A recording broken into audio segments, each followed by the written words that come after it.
Thank you very much.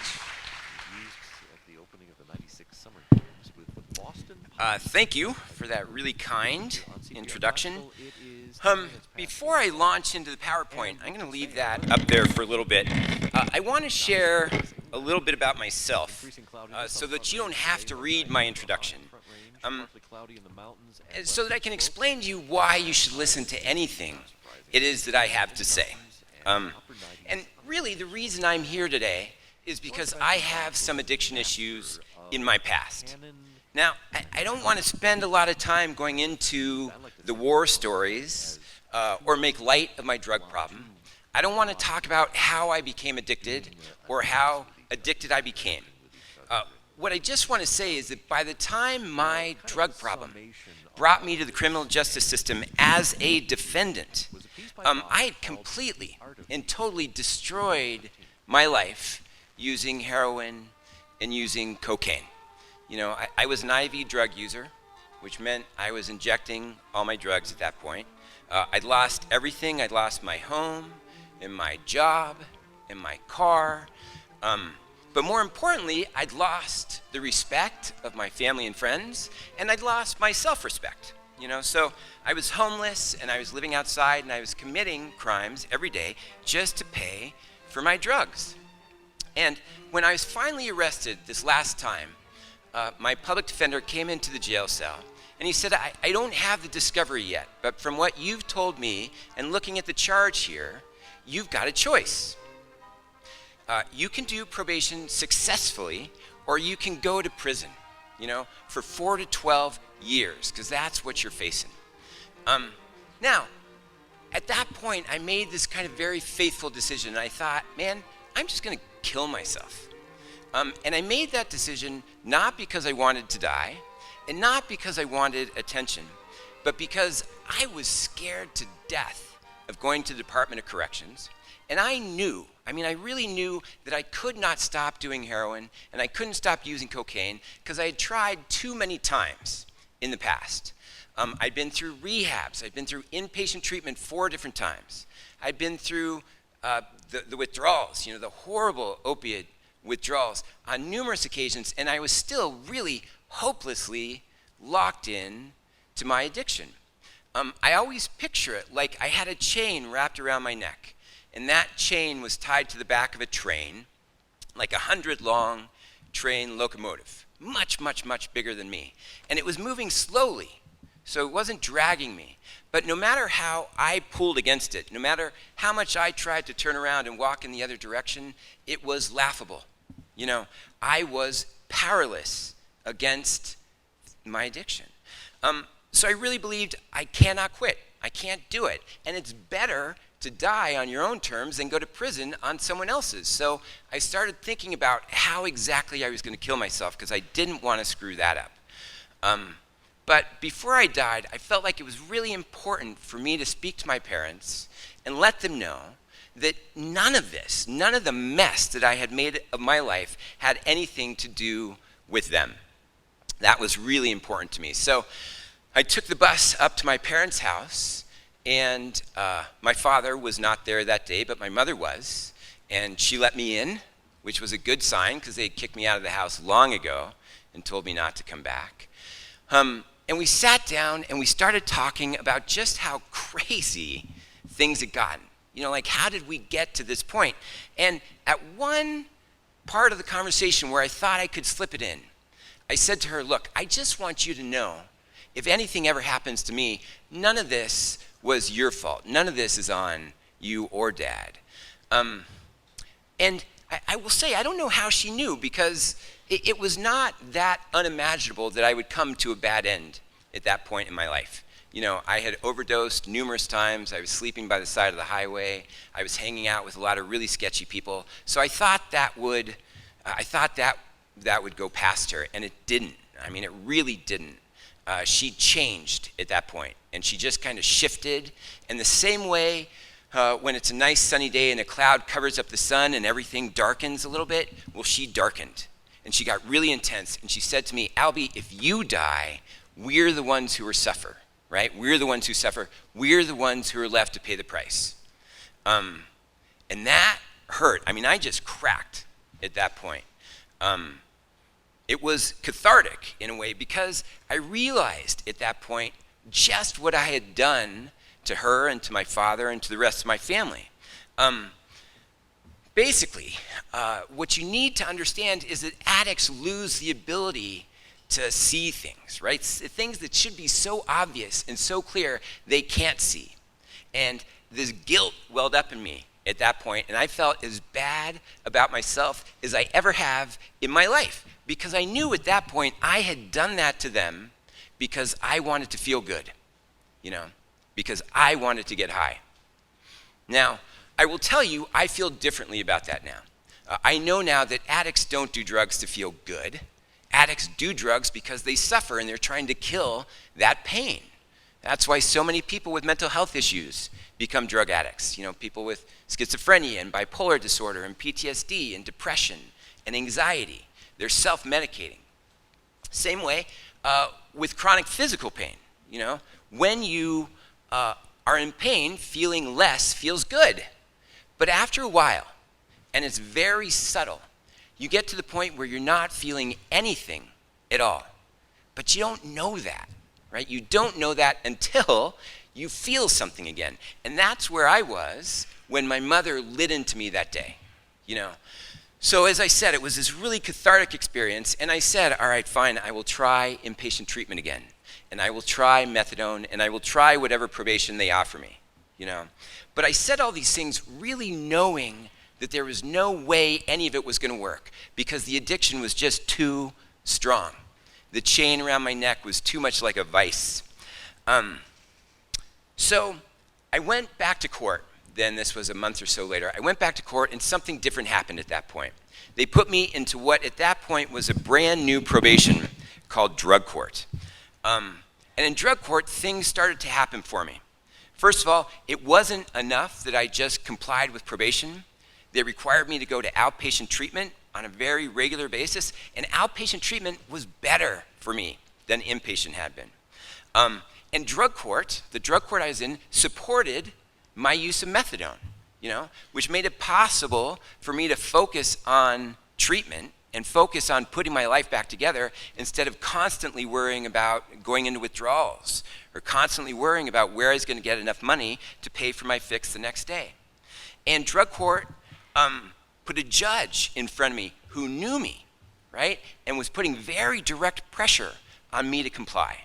And I had this counselor at the methadone clinic who made getting me through drug court kind of a goal of hers, and she was really strict about my compliance with the methadone program so that even if I did try and use, I didn't feel the heroin anyway. I mean, it was really an amazing thing. And all that, those three things together, the structure and the support of treatment and drug court and methadone, allowed me to begin to stay clean for the first time in years, really years. And that allowed me to get a job. And it was a crummy job at the front desk of this terrible little hotel, but it was a job, and that meant something. I had forgotten that I had any self-worth whatsoever. And that's not an exaggeration. Heroin and cocaine had pared my life down to wanting drugs, seeking drugs, getting high, and starting that cycle over again. Everything else I had forgotten. So I had this job, and it wasn't great, but it allowed me to get a place to live. And that was amazing, right? And again, crummy little apartment, a triangle on the top of a house in a bad neighborhood, but it was mine, And after you've slept outside for a little while, and after you're scared and losing everything you own, to have a place, no matter how humble, was like a sanctuary, And bit by bit, little bits of my life started to come back to me.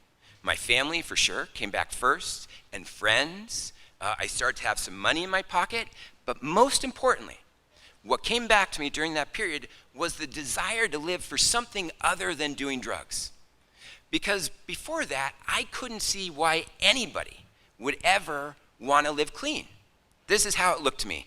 Why would I want to wake up, go to work, come home, eat dinner, watch TV or read a book, and go to sleep and start all over again?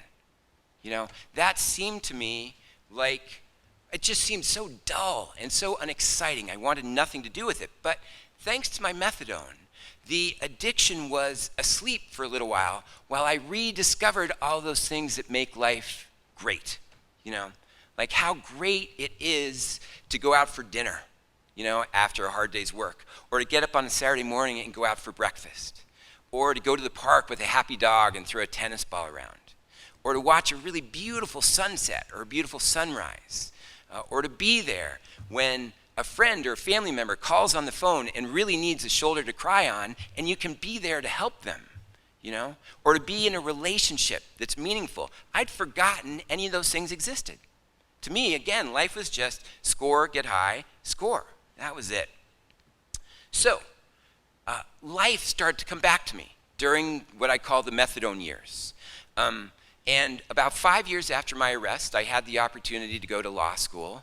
And that led to my being appointed in 2013 the magistrate for the Denver Drug Court, which was the same court that had helped to save my life 20 years before that. And I am so thankful that I get to do this work.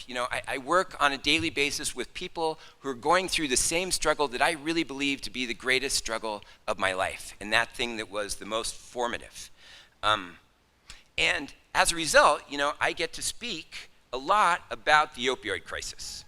I get asked to do that often, and I'm happy to do that because it's incredibly important stuff. But I don't just want to talk about opioids, because they are not the only addiction crisis that we are living through right now. I know that it's the most serious problem that we face today, but we also have lives being destroyed by methamphetamine, torn apart by cocaine and alcohol, and being ravaged by pills other than opioids, stimulants and barbiturates and benzos. This is a serious, serious problem. And people who don't work in the field of addiction, judges, lawyers, doctors, legislators, policymakers, politicians, don't see what I see very clearly. And it's namely that the problem is much greater than opioids. So I think all of us who work in the addiction field, it's incumbent on us to let everyone know that our societies, our communities, big towns or big cities down to little towns are in a real crisis here. And if you understand addiction, you understand that the crisis comes out of mental health issues, it comes out of brain injuries, it comes out of trauma. Because addiction almost always grows out of one or more of these base social problems. And because these social problems are so prevalent in our community right now, we really are facing an addiction epidemic. That's what we're seeing in the criminal justice system. But at the same time, things are changing rapidly. We have always, well, not always, but for the last 50 years or so in this country, we've been pretty bullish on incarcerating people for crimes, regardless of what crimes they were. We incarcerate 670 people for every 100,000 people in this country. That's more than any other country on the planet. And it's scary because, one, we're a first world nation, and second, we're less than 5% of the world's total population, but we're nearly 25% of the world's total prison population. So how did we get here? Well, this chart shows the percentage of people incarcerated by year, and you can see on the far left to you guys, it's pretty stable from 1880 through 1970. And then in 1970, you see an uptick through 1980, and then above that, it's almost a vertical curve. I will tell you what drove this curve is drug offenses, putting people in prison for drug offenses. This chart shows the number of people locked up just for drug offenses between 1980 and 2015. And I know it's probably too small for you to see, but state prisons and state jails between 1980 and 2015 saw a 10-fold increase in the number of people who were incarcerated for drug crimes. And it was double that for federal prisons in the middle, 20 times what it was in 1980. And that's a problem, because when you lock up addicts, you're disadvantaging a lot of already really disadvantaged people. And what's worse is you're not getting any bang for your buck. We know now that there are 10 times more addicts in prison today than there were in 2002. But there are just as many addicts out on the street. And it's the same statistic for dealers. And what that tells us is that incarceration for drug crimes doesn't greatly decrease drug crimes in the community. And that's because it's a market dynamic. If you take 100 addicts off the street, one dealer does not fold up his business and go home. He goes and finds some other addicts. And if you lock up one dealer, those 100 addicts don't decide to get clean. They go and they find themselves another dealer. So it doesn't make sense financially, but it also, we know, it just doesn't work for these people. Now, this is a headline from The Onion, and it's a joke, but it really says it very poignantly. 15 years, an environment of constant fear somehow fails to rehabilitate the prisoner. Well, if we want to rehabilitate people, we need to be thinking of doing it in some other way than incarcerating them. Really, I should say, than imprisoning them. So the legislature in Colorado recognized that earlier this year, and they changed the drug laws so that most possession cases now will be charged as misdemeanor. And that's good news, right? I think we're going to see a lot fewer people, a lot fewer addicts incarcerated in prisons as a result of that. But now that the legislature has spoken, there's a real risk of victimizing these people through neglect. And I bring this up because I'm already hearing people say, look, these are just misdemeanors. They don't need these intense resources. Let's just give them their jail, be it 60 days or 6 months or 18 months, and be done with it. I would beg you, please do not move in that direction. First of all, jail is still incarceration. It's still expensive, and it does not work for addicts. All it does is set up a revolving door where people come in and out of jail, into jail, out, back into jail. It's not going to solve those underlying problems I mentioned earlier that are really the cause of addiction. But to explain it, to understand why we can't jail our way out of this problem, you really have to understand addiction a little more deeply. So I want to play just a short video here. You're coming into it late, so don't try and explain or don't try and understand all the technicalities. Just listen to the story of Mr. Blue and Mr. Red, and I'll pick it up after that. Take Mr. Blue and Mr. Red. Red has a relatively normal brain terrain with the right levels of serotonin and dopamine. Blue, on the other hand, is an addict.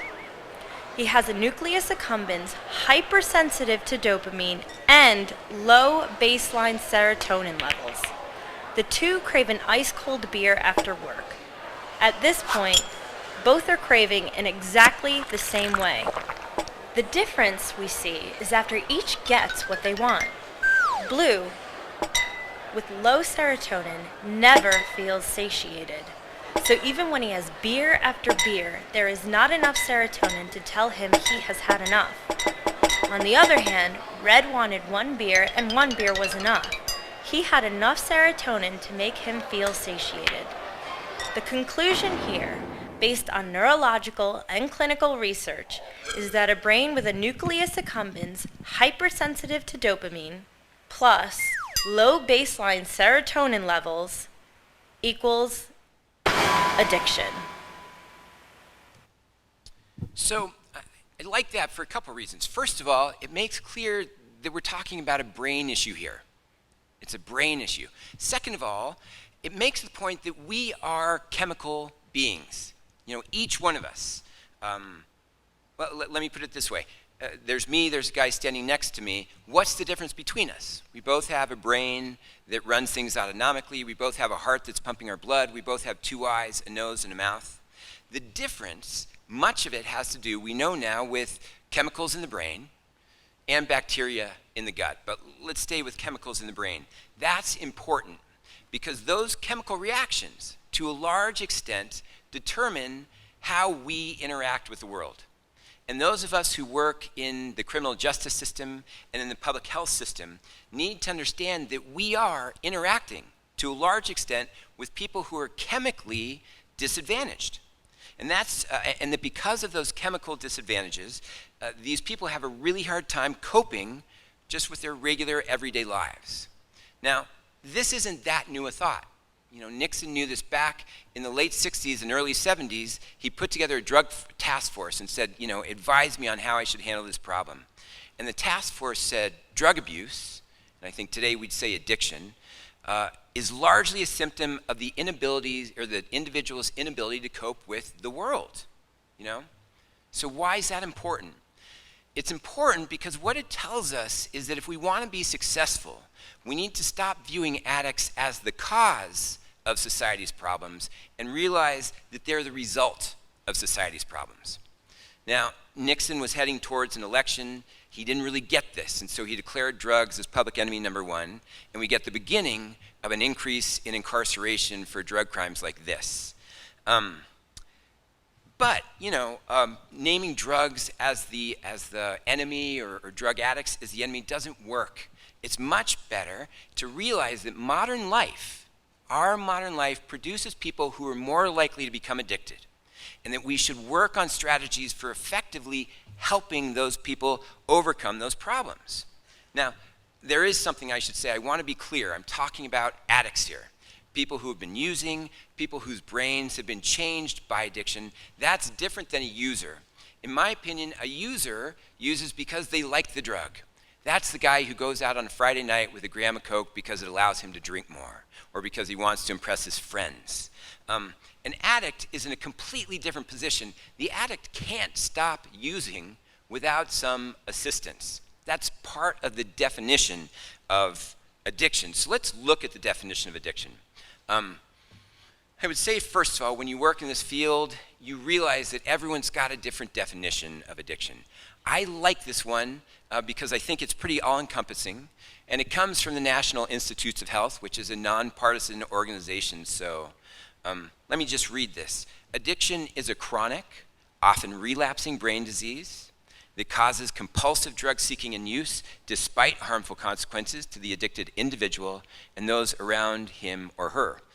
Although the initial decision to take drugs is voluntary for most people, the brain changes. Let's take that bit by bit. Addiction is chronic and it's relapsing. What's that mean? Well, persistent. It's a persistent disease. It's constantly recurring. It's really difficult to eradicate. You know, even when you think you've got a handle on it, it's very likely that you'll have a setback. And what do I mean by setbacks? Well, what I mean is that success for an addict never looks like the arrow on your left. If it looks like that, then the person wasn't an addict. Instead, success looks like the arrow on your right. You know, the squiggly one that's tied up in knots. And knowing that, understanding that, we shouldn't just accept that addicts are going to relapse. We should expect that they're going to relapse, and we should prepare them for it. And we should prepare ourselves for it. You know, really what I'm saying is that if you want to be successful against this problem, you have to be profoundly patient with these people. Because if you aren't, then you end up locking everybody up, and that does nobody any good. So it's chronic, it's often relapsing, and it's a brain disease, or a brain issue. Now, disease is a loaded term, and every time I do one of these, I have people come up to me afterwards, and they want to argue whether it's a disease or not. I'm not concerned about what you call it. You can call it a disease. If you don't like the word disease, call it a dysfunction, or a disorder, or a disaster. Call it whatever you want to call it, but understand, regardless, in a lot of ways, it's worse than many diseases. Because addiction will absolutely kill you. It will absolutely destroy your life. And what it does that many other diseases don't do is it causes the individual to be ostracized. When somebody contracts diabetes or cancer or heart disease, family and the community tend to wrap around those people and support them. That doesn't happen with addicts. Oftentimes with addicts, there is a shunning and a pushing away. But the important thing, the point I want to make is what it's not. What addiction is not is a choice. And it's not a moral failing. These are not bad people who deserve derision or need negative judgment from the community to get better, right? What they need is assistance, because their inability to stop using drug has caused brain changes that put them in this vicious cycle where the brain changes, so they have a hard time stopping, so they continue to use, which causes further brain changes. And those alterations in the addict's brain chemistry are absolutely fact. They're absolutely science. We can see them in brain imaging scans now. You look at the brain of an addict, and some parts of the brain are overworking wildly, and other parts of the brain aren't working at all. I mean, from a cerebral standpoint, addiction and chronic drug use is a disaster. To make sort of clear just how it is that drugs affect the individual's brain, I want to talk a little bit about dopamine. Dopamine is that chemical that motivates us to go out and get something, and that rewards us when we find or achieve the thing we were going for. So let's look at what happens in the brain in some different situations. When you're hungry, I mean, you're really hungry, dopamine motivates you to go out and find food. And you go to the store and you buy some ingredients, and you come home and you cook those ingredients up and you eat them and you sit back and you feel just so good. You know, that feeling of being full and satiated. That correlates to about a 50% spike of dopamine in the brain. So let's talk about the same thing with sex. You seek out a mate, you find that mate, you engage in sexual activity, and you achieve an orgasm. That incredible feeling of pleasure correlates to about a 100% spike of dopamine in the brain. When you seek out cocaine and you do your cocaine, that incredible rush correlates to about a 300% spike of dopamine in the brain. Anyone want to guess what it is for methamphetamine? It's 1,200%. 1,200%. So we're dealing with primal, powerful chemicals here flooding addicts' brains, right? This is really intense stuff. It is no wonder with these sort of chemicals flooding the individual's brain that their brain is completely changed. And one of the things that happens is addiction causes compulsive drug seeking and use, and also impulsive behavior. Compulsive meaning the individual is going to do that thing whether they want to or not. The urge is irresistible. And impulsive is defined as the individual does the thing without forethought. Now, people say to me, and they do these things despite harmful consequences. And people say to me, look, Alby, if I lost my family and my job and my house and my health and my freedom, I would quit, right? I would quit that thing. And I say, yeah, you would, because you're a rational actor. A rational person absolutely would act that way. But addiction strangles the individual's rationality. And that's what we're currently seeing in the criminal justice system. You know, a lot of times, as a result of their not acting rationally, these people think they're bad. They don't understand why they're acting this way. They can't believe that they can't get it together, and they're just ashamed of themselves. So we get people like this, who say, Your Honor, now that I swung back to depression, I'm really sorry for what I did when I was manic. You know, we're just starting now to understand the role of mental health in the criminal justice system. But what is clear is we need to stop blaming these people and focus on getting them assistance for the underlying issues that led to them becoming addicts. That's not only how we help them, that's how we help ourselves. So how do we do that? Well, the first thing to do is to realize that all drugs of addiction, every single one of them, no matter what their physical effects, they are all emotional painkillers, right? So cocaine, first and foremost, it's a physical numbing agent, just like Novocaine and lidocaine and benzocaine, but there's an emotional and a psychological numbing that happens as well. And that's what makes it so hard for an addict to give it up. Same way with methamphetamine. Methamphetamine was one of the first antidepressants widely used in this country. And all an antidepressant is, folks, is an emotional painkiller. Between the 1930s and the 1950s, meth was the top-of-the-line antidepressant, especially for women who are trying to lose weight. So you get ads like this that say, stay fit and slim. Start taking methamphetamine today and make sure of feeling your best in 1940. It makes you feel better in every way. You know, or the one on the other side, keep the reducer happy. Methadone brand methamphetamine, for those who are depressed, it subtly elevates the mood. You know, our meth addicts are self-medicating emotional pain and fear and hopelessness. They're using meth as an antidepressant, and we need to understand that. One monster says to the other, of course you feel great. These things are loaded with antidepressants. You know, well, so are your addicts, right? That's what methamphetamine is. Alcohol. Alcohol is a disaster for this country.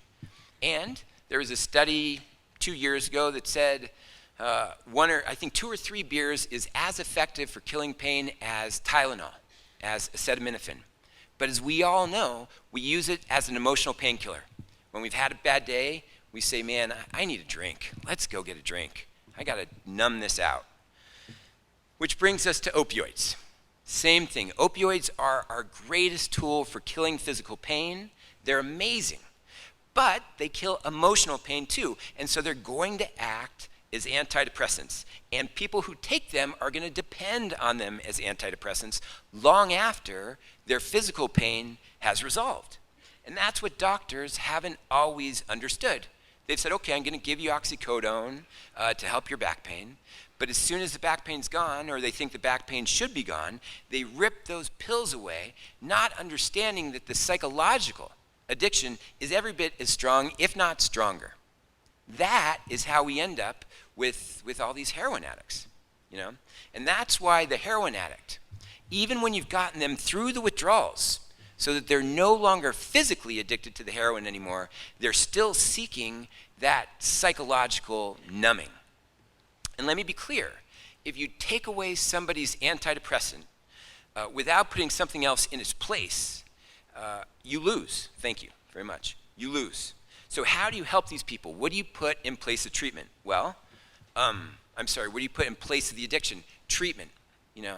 Treatment is the answer. It's treatment that can help addicts get to the point where they're completely hopeless and they feel like there's nothing worth living for, to where they actually believe if they listen to what the therapist says, they might have a better life thereafter. Treatment, in reality, is education, and treatment is hope. But unfortunately, someone who's strung out, completely addicted, terrified of withdrawals, and constantly craving is a terrible candidate for treatment. So before you can really talk about getting them into some sort of psychosocial treatment, you have to address the withdrawals, and you have to address cravings. And that's why medication-assisted treatments like methadone and Suboxone and naltrexone are so valuable. But to really understand that, you first have to understand a little bit about the withdrawals. So I just want to say quickly, do not belittle, that's the wrong word, do not, the withdrawals are what the addicts you're dealing with are most terrified of. You know, I often hear people say, yeah, you know, opioid withdrawals are kind of like the flu or something like that. Yeah, it is kind of like the flu, but it's 100 times worse too. And I will tell you, when I was trying to get clean, there was nothing I was more scared of than going into withdrawal and not being able to get to my drug. So why is that the case? Well, yeah, the symptoms are similar to the flu. You deal with nausea and vomiting and diarrhea and cold sweats and hot flashes and runny nose and eyes. But there's a lot of pain that goes along with it. And this is what's important to understand. The endorphins in the addict's brain aren't working. So a cold flash or what I call it, a cold sweat or a hot flash, while it might be unpleasant to you while you have the flu, is 10 times worse for the addict because their painkillers aren't doing the job they're supposed to do. And any muscle aches that you might have during the flu that are pretty annoying are 100 times worse for the addict. I heard a guy interviewed on the radio a couple weeks ago who said, I think he was kicking OxyContin, and he said, every second of my life during those withdrawals was the worst second of my life. And I remember that, and I understand that. And it's not just physical, and this is really important. In addition to all the physical discomfort that they're going through, in addition there are these terrible mood swings from profound black depression and suicidal ideation to manic anxiety on the other side. And the individual just swings back and forth and back and forth. And what makes it worse is that while someone who has the flu can at least sleep through it, an addict stays awake because their body is in such shock they cannot get to sleep. So it is really a terrible, terrible, terrible thing to go through. And the addict doesn't know how long it's going to go on for, whether it's going to be 7 days or 10 days or 15 days. And that aspect of not knowing is terrible. So it's a really terrible thing. And that's why a medication-assisted treatment like methadone is such a godsend. You know, it's a quick bridge to something like sobriety. It makes it possible for the addict to start accepting help. And because the withdrawals are relieved and because cravings are relieved, their need to get out there and score heroin or to find oxycodone or Oxycontin or hydromorphone, that need to hustle is relieved. And I want to say this, it's really important to understand. I've had people say to me, yeah, but you're just getting them addicted to another drug. Not true. You're really not. The addiction is already there. All you're doing is helping to manage the addiction that was already extant. So you're not replacing heroin with another equally dangerous drug. You're replacing this, the tragedy of the injection drug user. Thank you. Veins get harder to find. Infection is rampant. Needles and paraphernalia are left all around the community. And make no mistake, you may say, well, I don't really have injectors. I have pill takers. Pill people are headed for this if you don't get them treatment. This is where they end up. But if you've got methadone available, you're replacing this horror with this. An individual taking their long-lasting opioid, right? Methadone lasts 24 hours, sometimes longer. They're taking it by mouth, so no paraphernalia, no needles, and they're doing it in a clean, safe place. You cut down, well, let me say this, the patient's forced to interact every day with medical professionals to go into a place that's clean and well lit so that they have to remember, oh yeah, it's not normal to live my life by the side of the highway and in the back alleys. Like, people really do live in the daylight in clean places, and they have to interact with drug counselors constantly, and they're being tested all the time for substances other than heroin or opioids. And what may be most important of all, the mortality rate is decreased because people who are taking methadone are 70% less likely to die of overdose than people who aren't. And remember, this is not just an opioid epidemic, this is an opioid overdose epidemic.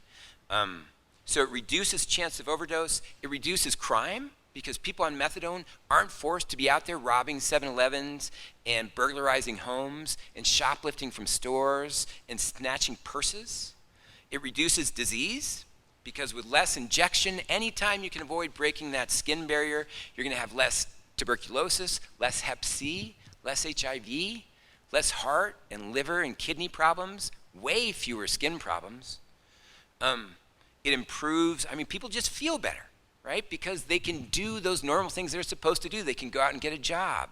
They can get a place to live. And finally, it facilitates people getting back in the community because, as I said, they can focus on treatment instead of focusing on their drug problem. Now, is it as good as sobriety? Maybe not.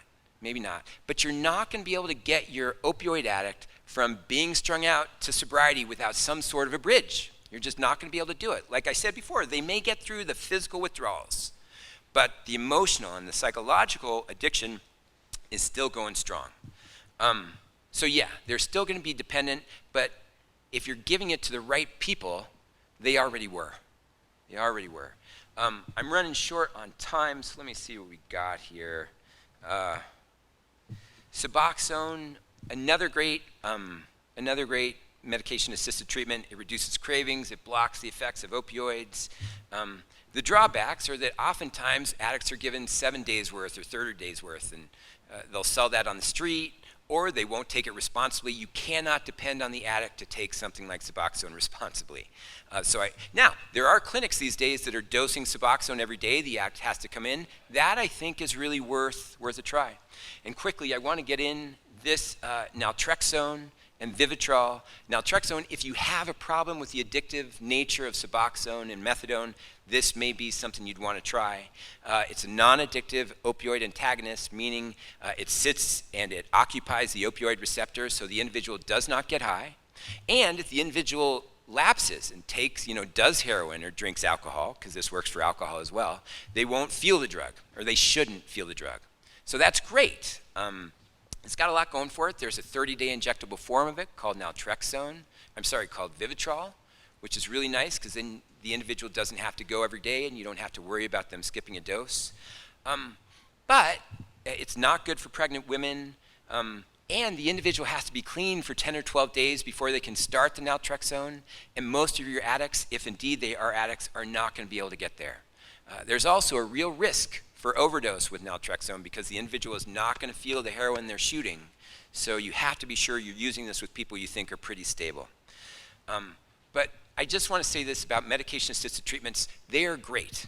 But if they work in conjunction with, and because you're allowing people to take advantage of other psychosocial treatments, CBT, DBT, MRT, group therapy, individual sessions, EMDR, all those things, right? The medication-assisted treatment is not the answer. It's just the key to allowing people to get to the treatment that really works. And we know it works. Treatment in the community, if you get someone treatment instead of putting them in prison, it saves $20,000 a year. $18 spent on treatment brings back, or I'm sorry, $1 spent on treatment returns 18 bucks. $1 spent on incarceration returns 37 cents. So this is a no-brainer. I mean, treatment is the most important thing. Now, it's so important, I searched for a comic that would underline this, right? The guy says, Lassie, get help. And Lassie goes and gets treatment. Look, let me finish with this. The real punchline to this whole talk is that strong treatment is crucial to curing addiction and to relieving its underlying causes. We can no longer blame drug offenders for poor recidivism rates if we're not doing everything we can to get them the appropriate treatment. Formal treatment is required to teach addicted individuals how to live clean and how to cope with their everyday lives. If we don't do this, in effect, we produce poor outcomes for these people and for our systems. So treatment's not just something we do because it feels good or it seems civilized. We do it because doing anything less produces failure.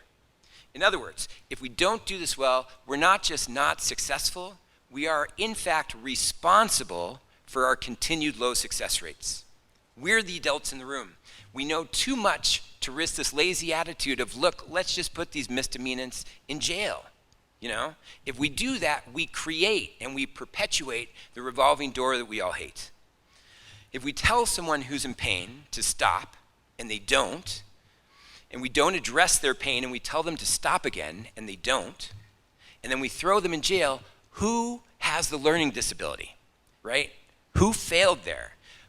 We are the adults in the room. Please don't let these new changes in the law make you complacent. Remember that addiction is a symptom, right? It's not the main problem. The main problems are mental health issues and brain injuries and trauma, and that we cannot successfully address these things with prison. What we need to do is move away from incarceration and towards treatment and towards thoughtful, intelligent action. We should expect nothing less from our systems and nothing less from ourselves. Thank you.